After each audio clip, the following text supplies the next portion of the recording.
debate, sociedad y actualidad. Esto es Contracolumna.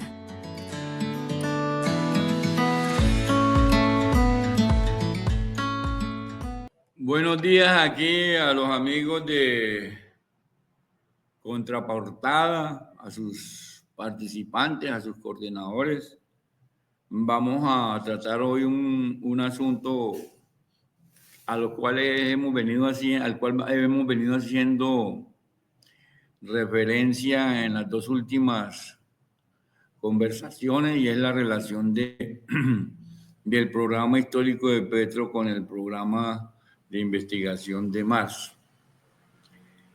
Voy a mirar 3 puntos hoy, a reiterar los llamados de Petro a superar el capital, sería el primer punto. El segundo punto, las determinaciones milenarias que deben ser superadas durante la transición epocal hacia la superación del capital. Y el tercer punto tiene que ver con las líneas de investigación del programa de Mars. ¿En qué se está metiendo Petro con esas líneas y cómo las está enriqueciendo? Bueno, resulta que Petro ha venido profundizando de manera coherente un mensaje, una propuesta que es un proyecto histórico. Ya lo hemos dicho, está en su libro Una vida, muchas vidas, de 2022, en el epílogo, donde en referencia al estudio de la obra de Marx en Florencia en tiempos de la pandemia, Petro llega a su propuesta en el sentido de que el peligro que corre la vida en el planeta de todas las especies tienen que ver con las acciones del capital, y por eso llama a superar su sistema, que es milenario. Ese hecho lo repite en las Naciones Unidas, ese hecho de proposición en su primera intervención ante las autoridades de gobierno en septiembre del 2022, recién posesionado. Pero lo que a mí poderosamente me llamó la atención es su último discurso en Cartagena de India, en el marco de una cumbre para trabajar lo que se llama la contaminación del aire. Petro incursiona en una propuesta que a algunos sorprendió, relacionada con el hecho de asignar la responsabilidad del cambio climático y la crisis ambiental que vive la humanidad, sus estragos, a las multinacionales del capital. Y lo digo clarito en esa cumbre. No son responsables del cambio climático ni de la crisis estructural ambiental, que tiene muchas caras, las comunidades trabajadoras y productoras, porque eso que se viene, la crisis de la humanidad provocada por la humanidad, eso no es cierto. En orden de jerarquía hay que ver quién es el sujeto principal de la promoción de esa destrucción, y Petro dice son las multinacionales del capital. Para algunas personas, sabiendo que las multinacionales del capital tienen asiento anglosajón, fundamentalmente, este es como un compromiso de Petro hasta con su propia vida, porque eso no se había dicho así, las multinacionales del capital, y ante las representaciones políticas gubernamentales que habían en Cartagena de India. Entonces, si el asunto es superar el capital, vamos a ver a la luz de los trabajos que se han hecho sobre Marx. Yo voy a trabajar sobre lo que escribí en el programa de investigación de Marx, cuya una copia de su borrador tiene contraportada, que espero que le hagan los últimos ajustes para entregárselo a contraportada.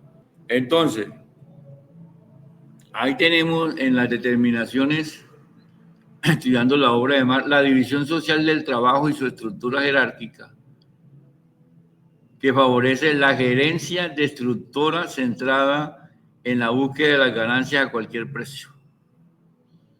Los mandos supremos desde el año 1970, 74, con la crisis que se manifestaba estructural del capital, han venido haciendo ajustes para que la gerencia del capital a nivel empresarial y a nivel de naciones trabajen por el aumento de la tasa de ganancia y se empieza a incubar en el mundo lo que se ha conocido con el nombre de neoliberalismo. Menos Estado, más empresa privada, el mercado lo regula todo, la pobreza se elimina con la mano invisible del mercado, etcétera, etcétera. Petro viene trabajando sobre esa determinación, sí, ya lo hemos dicho nosotros aquí.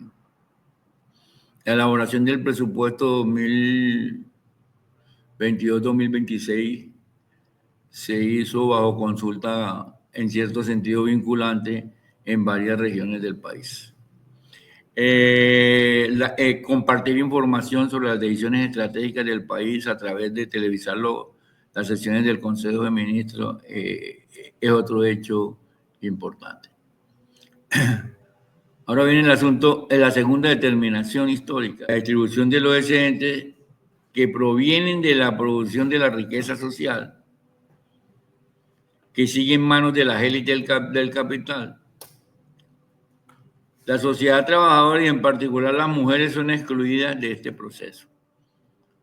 Entonces, claro, Petro viene haciendo referencia a la inmensa masa de plusvalor que crea el trabajo humano, pero también al hecho de que son las gerencias del capital las que produce este trabajo. Bien particular, toda la sociedad trabajadora es excluida de esta decisión.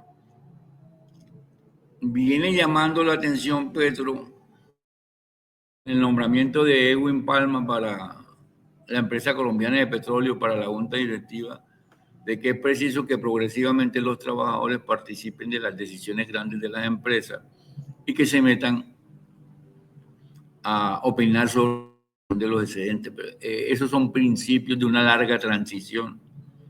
Alguna gente de postura izquierda, aparentemente radicales, por fuera del contexto del capitalismo de rostro humano, por así decirlo, que se vive en una transición, por fuera de eso, consideran que eso es un acto que se puede decretar y resulta que eso es una construcción política y social que depende de las tensiones y las relaciones de fuerzas en la sociedad, sobre todo en sociedades con las nuestras, donde el mando presidencial no tiene un partido unificado a su alrededor, ni una comisión de gestión para avanzar en eso.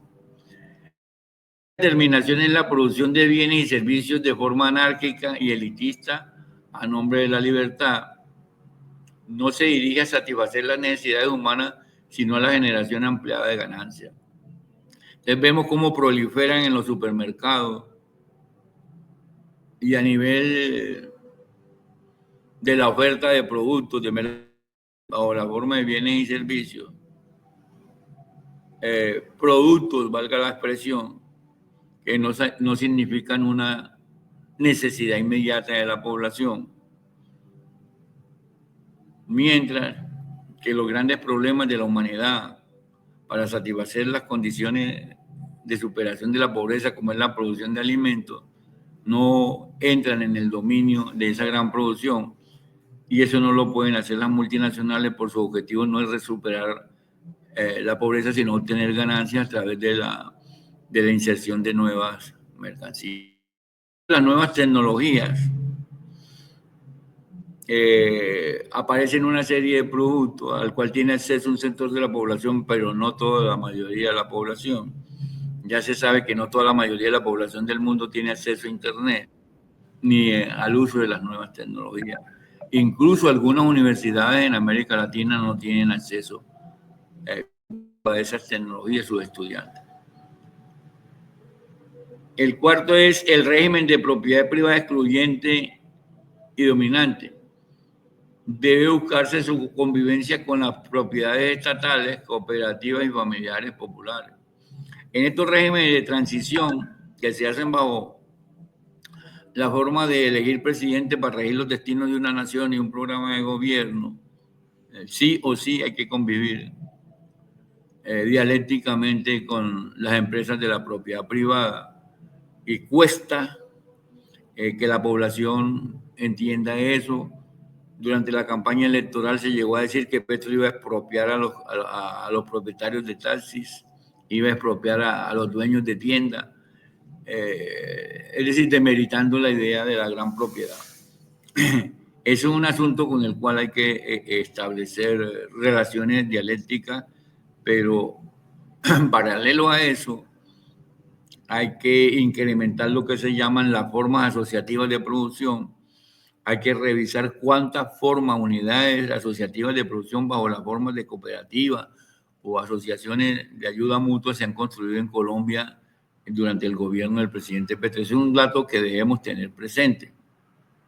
Se habla de economía popular, pero se puede confundir la economía popular como la economía de la sobrevivencia, pero no la economía alternativa con tecnología aplicada para poder generar puestos de trabajo y distribución de ingresos para las poblaciones en territorios locales específicos.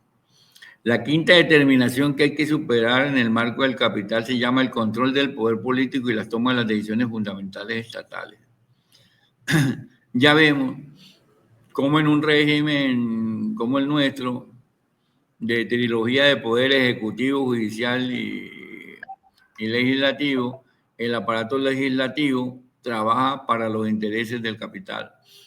Ya se sabe que en la Comisión Séptima del Senado, quienes allí votaron para archivar la propuesta de reforma laboral son funcionarios de empresas incluso multinacionales o funcionarios del capital.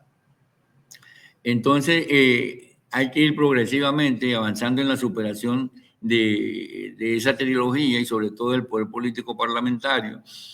Petro lanza la iniciativa de la consulta popular porque es para avanzar en la creación de conciencia y que las determinaciones principales del país emergen de la base social y que el pueblo es el sujeto de derecho soberano de un país. Ya en estos días se escuchan en los liberales de César Gaviria de hacer una mini reforma laboral en el Senado, mutilando la que está, pero evidentemente es a que no se dé la consulta popular, porque en estos días el presidente Petro va a llevar la propuesta, o el gobierno nacional, pienso que a través del ministro del Interior, de la consulta popular y sus preguntas sobre las cuales ya se han hecho muchas precisiones en el país, muchos aportes. Entonces se está expresando la batalla también en el campo de la idea y los procedimientos jurídicos. Ahí se expresa también lo que se llama la lucha de clases. Petro ya viene reconociendo que el motor de toda esta situación se llama la lucha de clases. Y es la lucha de clases por el plusvalor. Ya sabemos que en el manifiesto de 1848, los redactores de ese manifiesto, al decir que la historia de la humanidad era la historia de la lucha de clases, no pudieron decir en ese 48 que la historia de la humanidad era la lucha de clases por el plusvalor, porque la categoría de plusvalor no estaba establecida, aparece después ya en su desarrollo, por allá en 1858 con los grunrizos fundamentos de la crítica a la economía política. Entonces ya ese punto del control político se vuelve una necesidad de que la mayoría de la población entienda que tiene que pasar a ejercer control político porque ahí radica la soberanía, sobre todo en estos procesos largos de transición, donde aparecen adversarios desde la extrema derecha, la derecha y la extrema izquierda, por así decirlo, que considera que el gobierno de Petro es un gobierno tibio, sin entender cuáles son las dinámicas de las contradicciones y cómo se mueven en este país. El último punto de las determinaciones tiene que ver con el control de la conciencia. A veces pasamos desapercibido eso. En una frase, en un mensaje, hay control de la conciencia.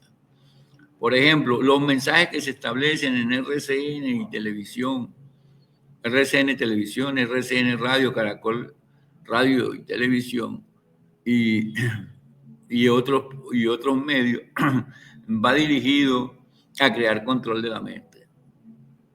ese control de la mente determina el manejo de la conciencia. Entonces, si no tenemos una batalla como esta que está dando Contraportada, es una pequeña batalla en el terreno de la conciencia, en el terreno de superar el control de la mente. Y entonces se necesitan 100 contraportadas, o una contraportada grande, o una asociación de contraportadas o de procesos que entiendan esta situación. Eso es clave. Esa discusión sobre si se difunde o no los consejos de ministros a través de la televisión es una batalla por la conciencia, que tiene que ver con la información. Ya hubo un tribunal de Caldas que dijo que era legítimo la transmisión de esos consejos de ministros por televisión, pero ya hay un sector que rotundamente se viene oponiendo a eso, además porque Petro ha revelado que en los momentos de consejos de ministros la sintonía familiar sobre los consejos de ministros, y eso origina discusiones en las casas, pasa de los 3 millones de personas, directo y luego en reproducción, y ese es un logro, la batalla de la conciencia, que uno muchas veces en la mezquindad no ve que avances ahí. Bien. Ahora, todo eso de las determinaciones no se pueden avanzar si no hay un proceso de formación investigativa riguroso en las comunidades de trabajadoras, en las comunidades asociativas, en las comunidades de mujeres. En eso hay que mirar cuáles son las líneas de investigación en las cuales nos podemos mover. En los datos que hemos recolectado en ese programa de investigación de Mar, cuya copia le hemos hecho llegar a Contraportada, aparece todo en la historia de Mar, es un programa de investigación que es mucho más que una versión reducida de lo que puede ser el marxismo, sabiendo ya que el marxismo y los otros marxismos, porque hay varios, sabiendo que ya Marx dijo hace rato que él no era marxista, que lo que él era es un crítico del sistema de la economía reinante y del sistema político y social reinante. Entonces, ¿dónde está la crítica de Marx? Frente a Marx hay una batalla soterrada y abierta en la cual hay un sector de la intelectualidad que viene hablando de la decolonización del pensamiento latinoamericano. Pero esa decolonización es para sacar a Marx de la discusión, que no se puede sacar. Se llama decolonización, y resulta que los decolonizadores son promotores de pensamientos holísticos, complejos, pero críticos reducidos. Pensamiento complejo, holístico y crítico reducido. Cuando todo el mundo sabe cuál es el origen actual del pensamiento complejo, como circula por las unidades y circula por todas partes, en la idea que el todo es superior a la suma de las partes y que el proyecto soviético redujo el pensamiento humano. Nadie va a decir cuáles fueron las dificultades y deformaciones del pensamiento soviético al intentar construir la sociedad socialista en la Unión Soviética. Pero eso no quiere decir que esa sea la obra de Marx. Lo que Marx abrió fue un programa de investigación y no la cerró. Y nosotros debemos ser consecuentes con eso. Entonces, ¿por dónde se metió Marx? Primero, crítica a la filosofía interpretadora y no transformadora del mundo. En la crítica a los filósofos de su época, Marx decía, los filósofos se han dedicado a interpretar el mundo, pero no a luchar por su transformación. Si interpretamos investigando es para transformar realidades progresivamente en el marco de circunstancias y condiciones. Por ejemplo, establecer gobiernos locales hoy en día buscando economías alternativas no es cuestión fácil. No solamente desde el punto de vista de la inversión, sino desde el punto de vista de la conciencia, cómo formamos desarrollo de la fuerza productiva sin tecnología, sin conocimiento y sin ciencia. Y entonces podemos estar diciendo que vamos a hacer un cambio en los modelos productivos locales, pero es una interpretación. Y la transformación, ¿cómo se hace? Porque es interpretar para transformar. El segundo punto de Marx es crítica al sistema escolar del absolutismo y el liberalismo y propuesta de creación de las sociedades de la cultura obrera. Marx trabajó en eso. En Bruselas fue una propuesta durante su migración como refugiado político, y en Londres su inserción con una parte de su familia creciente en la vida cultural de las ciudades. y en las reuniones periódicas con trabajadores vinculados directamente a la producción para desarrollar en ellos un sistema escolar distinto que criticaba al sistema escolar absolutista, basado en la guía de Dios. Todo el mundo sabe que Marx no fue profesor universitario, porque dijo que su obra iba destinada era a formar la conciencia de los trabajadores, un nuevo sistema escolar. El tercero es crítica a la relación de la pareja y la familia como meros elementos de la producción y reproducción social de la vida. Y él propone la familia militante alternativa. Su esposa Jenny, con la cual contrajo nupcias a través del cristianismo ortodoxo, a través del cristianismo protestante, venía de la nobleza o de sectores de la nobleza, y con ella y sus hijas, y cercano a Engels, a Federico Engels como parte de la familia, y otras personas, fueron construyendo una idea de familia que debía militar en la transformación de la sociedad. Y todo el mundo sabe el papel de Laura en la elaboración de muchos trabajos de Marx, sobre todo en el tomo 4 sobre la historia de la plusvalía.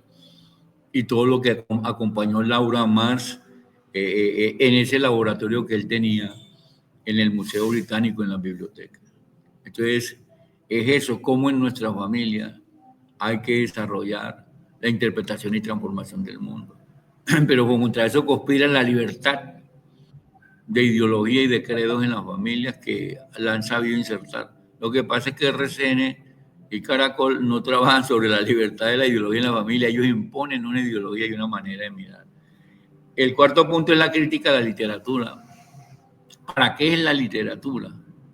Para regocijarse con el protagonismo de un personaje o de la historia de una localidad o de conocer el desenvolvimiento histórico de un hecho, o la literatura también es para hacer crítica a la realidad vigente y transformar.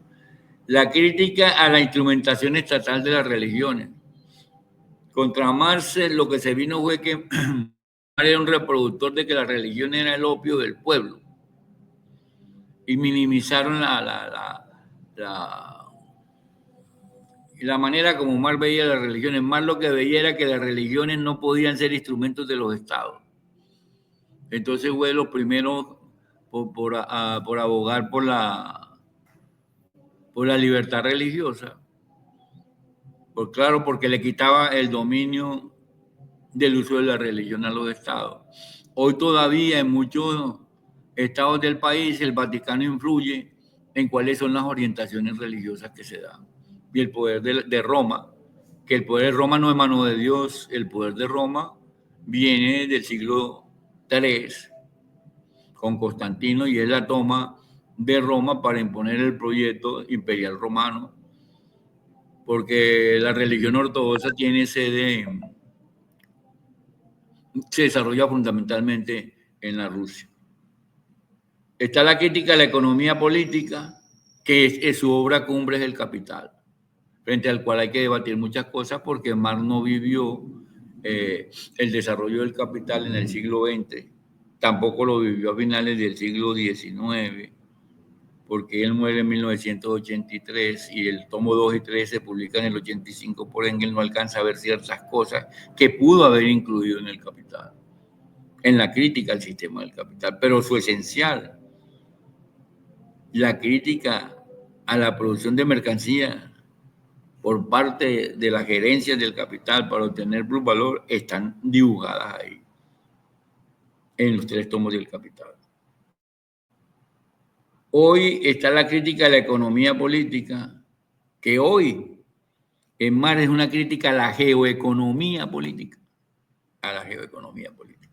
O sea, a la distribución del poder económico con base en los territorios o con base en los poderes omnímodos de algunos territorios. Por ejemplo, el poder anglosajón viene haciendo un despliegue grande, Trump, al fijar aranceles a todas las naciones del mundo, creyendo que el mundo anglosajón es el centro del mundo. Y esa es una de las características de ese asunto.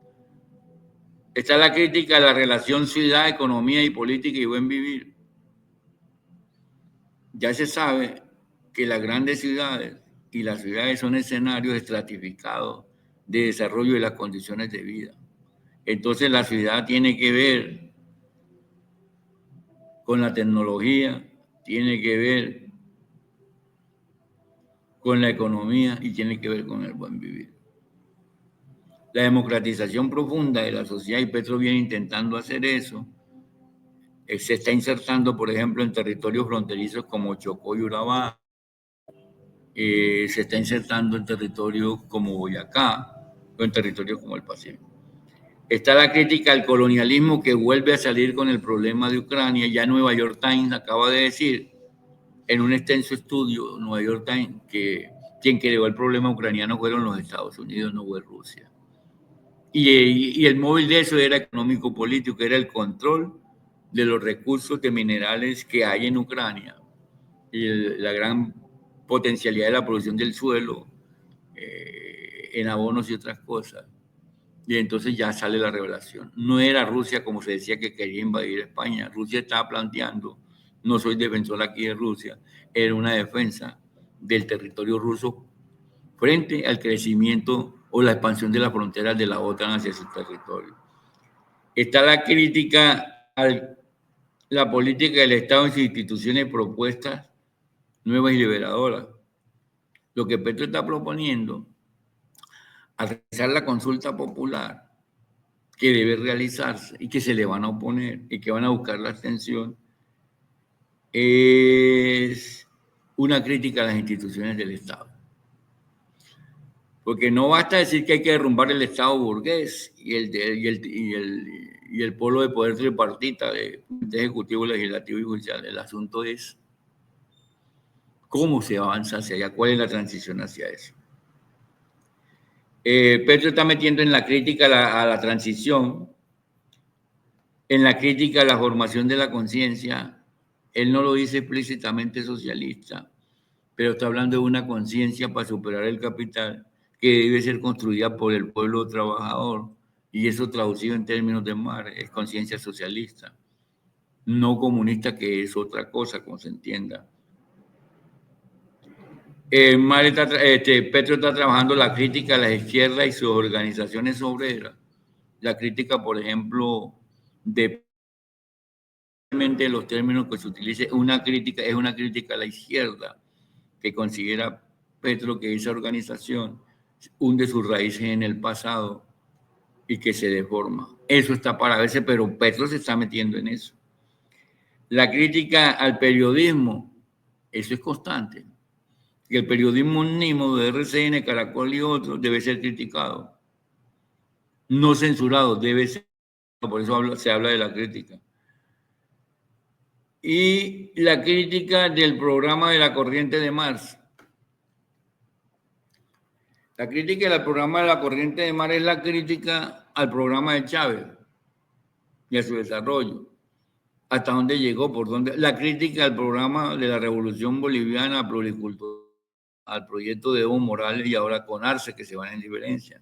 La crítica al peronismo, por qué cae Argentina con el peronismo y sube Milei con gran...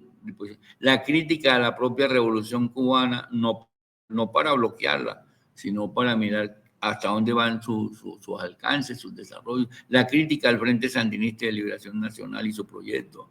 La crítica al mismo proyecto de Petro. La crítica al proyecto mexicano de Sheinbaum y López Obrador. Esa crítica hay que hacerla, y eso no significa que las personas sean enemigas de los proyectos, no, es que hay que hacer revisión para, en términos, como se dice hoy en día en el lenguaje técnico, para hacer feedback o retroalimentación de una propuesta. Entonces, yo creo que hemos cumplido aquí hoy con hacer reseñas para luego profundizar a gran escala sobre lo que es las determinaciones. Ya mostramos 6 determinaciones. Las líneas de investigación que se origina, pero es investigación, acción, participación, transformación en términos de Orlando Balborda. Se investiga, se actúa, se reflexiona, se participa, pero se provoca transformación. Las cosas no se quedan como están. Bueno, ahí les dejo. Muchas gracias por la atención.